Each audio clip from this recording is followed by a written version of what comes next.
औज़ुबिल्लाहिमिनश्शैतानिर्रजीम बिस्मिल्लाहिर्रहमानिर्रहीम। सबसे पहले मैं उन दोस्तों का, बच्चों का, बुज़ुर्गों का शुक्रिया अदा करना चाहूँगा जिन्होंने अपना कीमती टाइम निकाल के मेरी पिछली वीडियो देखी और उसकी बड़ी पजीराई की। मुझे वो इकबाल का शेर याद आ रहा है, नहीं है नाउमीद इकबाल अपनी किश्ते विरां से, ज़रा नम हो तो मट्टी बड़ी ज़रखेज़ है साकी। इसका मतलब है कि पाकिस्तान में लोग पाकिस्तान के बारे में सोचते हैं। चूँकि मैं एक ओवरसीज़ पाकिस्तानी हूँ, इसलिए मैं अपने टॉपिक की तरफ ही रहूँगा कि हमें पाकिस्तान की इज़्ज़त बहाल करनी है। जो दुनिया में पाकिस्तानियों को और पाकिस्तानी पासपोर्ट की इज़्ज़त नहीं है, उसके बारे में बात करनी है।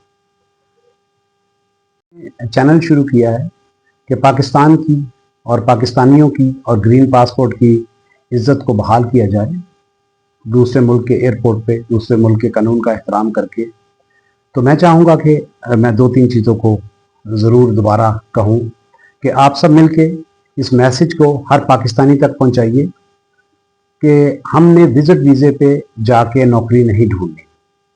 हमने एजुकेशन वीज़ा जो लेना है वो सिर्फ इस पर्पज़ के लिए लेना है कि हम वहाँ बाहर जाके पढ़ें और पढ़ने के बाद अच्छी तालीम लेने के बाद पाकिस्तान वापस आएँ और पाकिस्तान की खिदमत करें। अगर कोई आज़ाद वीज़े के लिए आपको कहता है तो उससे इनकार करें, उसको नो बोलें कि हमने आज़ाद वीज़े पे नहीं जाना, हमने एम्प्लॉयमेंट वीज़े पे जाना है, रूल्स के अंदर रहते हुए जाना है और हमने कोई वीज़ा खरीद के या मजबूरी तौर पे कोई भी गैर कानूनी काम जो कि वीज़ों से रिलेटेड है वो नहीं करना। अब जो कि गल्फ़ के चूँकि वीज़े बंद हैं तो कतर के वीज़े खुले हुए हैं, तो हर पाकिस्तानी कतर का रुख कर रहा है, कतर के वीज़े खरीद रहा है, कतर के वीज़ों पे जाके, आज़ाद वीज़ों पे जाके काम ढूंढने की कोशिश कर रहा है। ऐसा हरगिज़ ना करें। सबसे पहले किसी भी वेबसाइट पे जाएं, आजकल गूगल का दौर है, आपको पता होना चाहिए।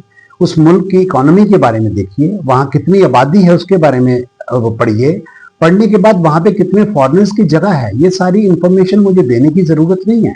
ये इंफॉर्मेशन नेट पे ऑलरेडी मौजूद है और आप उन इंफॉर्मेशन से फ़ायदा उठाइए। उसके बाद देखिए कि गवर्नमेंट की फ़ीस कितनी है। अब मुझे ये बताते हुए, ये तफसील देते हुए एक टाइम का ज़िया लगता है कि मैं बताऊं कि उस मुल्क में कितनी वीज़े की फ़ीस है, उसमें इसकी ज़रूरत नहीं है। आप नेट पे जाइए और अगर आपको कोई डिटेल्स चाहिए तो मेरे चैनल पे कमेंट्स में जाके आप पूछ सकते हैं और उसका जवाब दिया जाएगा। इसके अलावा अभी एक नया वीज़ा इंट्रोड्यूस हो रहा है, वो 6 मुल्कों का यूरोपियन वीज़े की तरफ पे गल्फ में भी उसका स्टार्ट लिया है और सारे यूट्यूबर्स और व्लॉगर्स जो हैं वो इस बात पे आ चुके हैं कि अब किसी तरीके से हंटिंग की जाए और लोगों को एक नया बेकायदगी का रास्ता दिखाया जाए कि इस वीज़े पे जाके मुख्तलिफ मुल्कों में नौकरी ढूंढें। आप इसका शिकार बिल्कुल नहीं बनिए। विजिट वीज़े का मतलब है उस मुल्क की सैर व तफरी करना। आपके पास इतना पैसा होना चाहिए, आपका सोशल स्टेटस ये होना चाहिए, फिर आप विजिट के लिए जाइए। विजिट के लिए ज़रूर जाइए। मेरा जो है वो 1 लाइन एजेंडा है कि जो काम आप करने के लिए जा रहे हैं उसी से रिलेटेड वीज़ा होना चाहिए। जॉब सीकर वीज़ा दुबई में मौजूद है। अगर आपको जॉब ढूंढनी है, जॉब सीकर वीज़ा लीजिए, वहाँ पे जाइए, लेकिन वहाँ के हालात इतने अच्छे नहीं हैं। कतर में बहुत से पाकिस्तानी जा चुके हैं, लोग वीज़े खरीद के जा रहे हैं, इसलिए इज्तनाब कीजिए कि वहाँ पे जाइए कि वहाँ पे जॉब्स नहीं है। ओमान के अंदर मेरा खुद अपना पिछले 1 साल का एक्सपीरियंस है। वहाँ पे बहुत से लोग जा चुके हैं, वीज़े खरीद के जा चुके हैं। लोगों ने वहाँ पे सीआर बनाए, सीआर बनाने के बाद वीज़े निकाले और वीज़े बेचे, जिसकी वजह से वहाँ पे बहुत बेरोजगारी है, वहाँ पे बहुत गुर्बत है। और ओमान एक गल्फ के अंदर कोई बहुत ज़्यादा इकोनॉमिकली स्ट्रॉन्ग मुल्क नहीं है। उनके वहाँ जो अपॉर्चुनिटीज़ हैं वो कम हैं, यूएई में और कतर और सऊदीया में ज़्यादा हैं। तो प्लीज़ आप इन सब चीज़ों को नेट पे सर्च कीजिए, देखिए, एक तालीम हासिल कीजिए, क्योंकि आप जो यंग जनरेशन है वो बड़ी फेमिलियर है इस नेट के साथ, इस मोबाइल के साथ। इस मोबाइल से फ़ायदा उठाइए। इसके अलावा अगर आपने यूरोप जाना है तो जो भी कोई यूरोपियन मुल्क का नाम लेता है हम उस तरफ भागे दौड़े जाते हैं, तो ऐसा हरगिज़ नहीं है। हर मुल्क के अंदर अपॉर्चुनिटीज़ इक्वल बिल्कुल नहीं है। अब पिछले दिनों में एक वीज़ा जो है वो इंट्रोड्यूस हुआ है, वो अल्बानिया का है, जो कि 90 डेज़ का वीज़ा दे रहे हैं। अब जो वीज़ा बेचने वाले हैं, जो एजेंट हैं, उन्होंने वहाँ का रुख कर लिया और पाकिस्तानियों को बेवकूफ़ बना रहे हैं। तो प्लीज़ इस वीडियो का मकसद यही है, इस चैनल का मकसद यही है कि हम इस चीज़ पे काम करें और उन व्लॉगर्स और उन एजेंटों के ख़िलाफ़ ایک جہاد کریں اور آپ سب لوگوں نے میرا ساتھ دینا ہے. اگر آپ پاکستان سے باہر جانے کے متمنی نہیں بھی ہیں تو بھی اس ویڈیو کو زیادہ سے زیادہ پھیلائیں اور ان کو بتائیں. میرے میسج کے ذریعے ان کو پتہ چلے گا کہ کہیں بھی جانے سے پہلے اس ملک کے اندر جاننا بہت ضروری ہے, ان کے قانون جاننا بہت ضروری ہے, وہاں جاب اپرچونٹیز جاننا بہت ضروری ہے.